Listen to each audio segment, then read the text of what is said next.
Well, hello, wonderful educators.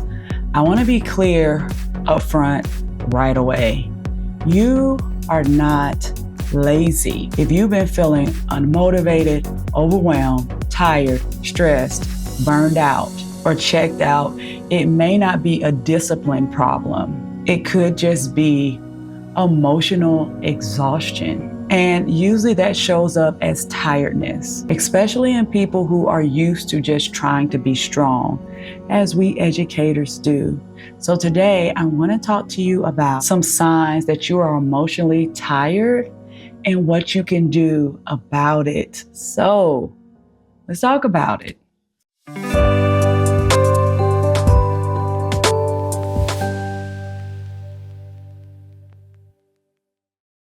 Hey, it's JL Waters, your Oasis mentor here, and welcome to Oasis for Teachers. It is a place where we are helping teachers to become whole educators, preventing and overcoming burnout through intentional self-care in our body, minds, spirit, finances, and relationships. Wow, my mind almost went blank there, and it's fine. All right, don't forget to like and subscribe to this channel. I am so excited and so glad that you are here with me today.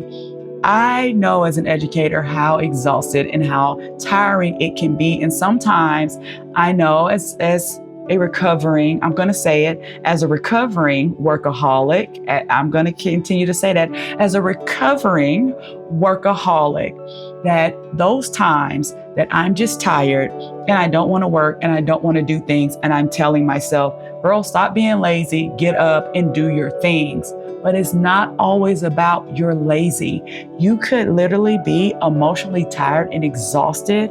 And I just want to give you some signs, and I want you to just be reflective and think about, are you seeing these signs in your life?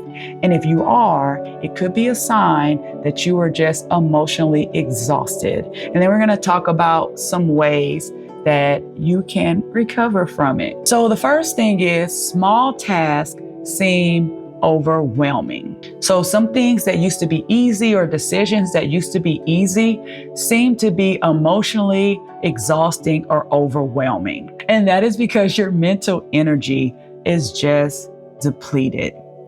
All right, here's sign number 2. You're easily irritated or emotionally numb.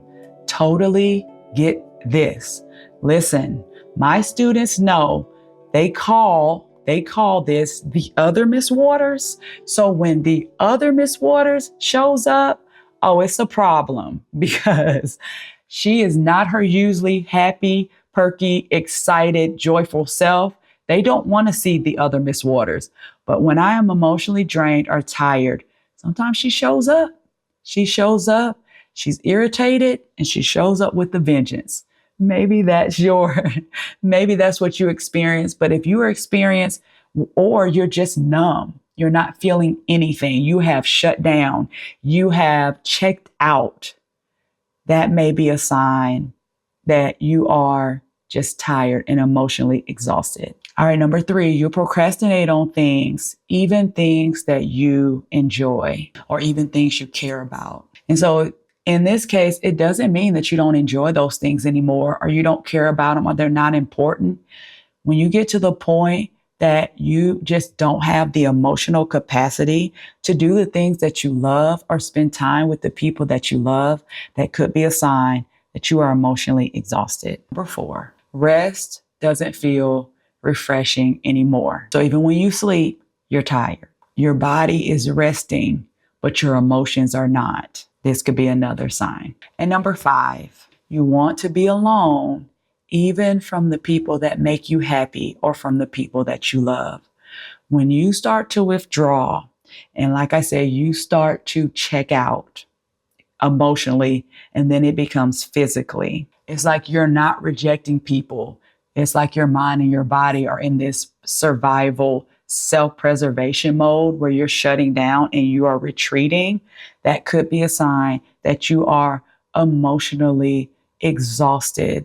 And so let's talk about some things that you can do to help you to get unstuck or out of this rut. First, I want you to just be reflective.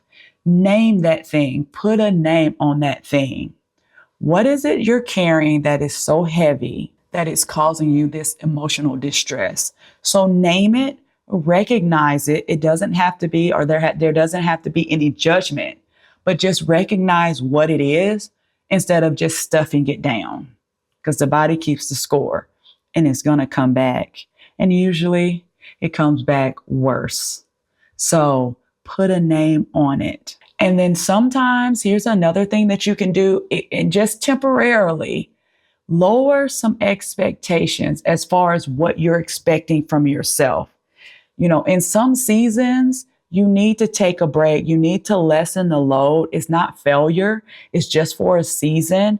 You might need to take some things off of your plate so that you can restore your mental health and you can recover from this exhaustion. You want to make sure that you are being intentional with your self-care.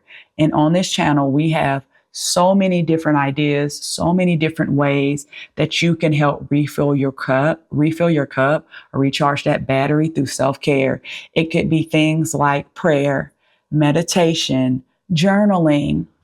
It could be taking walks outside in nature. I know it is the winter time, and for some people it is super cold. We know that the winter blues is a thing. We have videos on that as well. But whatever that thing is, working out, stretching, snuggling with your fur baby or a loved one, taking a hot bath, whatever those things are that help you to refill your cup, I want you to be intentional with self-care. That is going to help turn things around. And then the last thing you can do is I want you to talk to someone safe. Again, mental health is a thing in your physical body, in your physical health. If you started to have symptoms of something is wrong, we go to the doctor. When we have pains, when something's wrong, we go to the doctor. If we have issues with our teeth or dental issues, we go to the dentist. When we need glasses, something needs to be corrected. We need corrective lenses. We go to the eye doctor.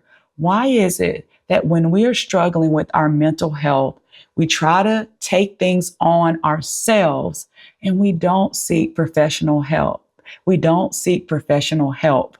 Listen, if you broke your arm, would you sit there and try and fix things? Would you try to do surgery on yourself?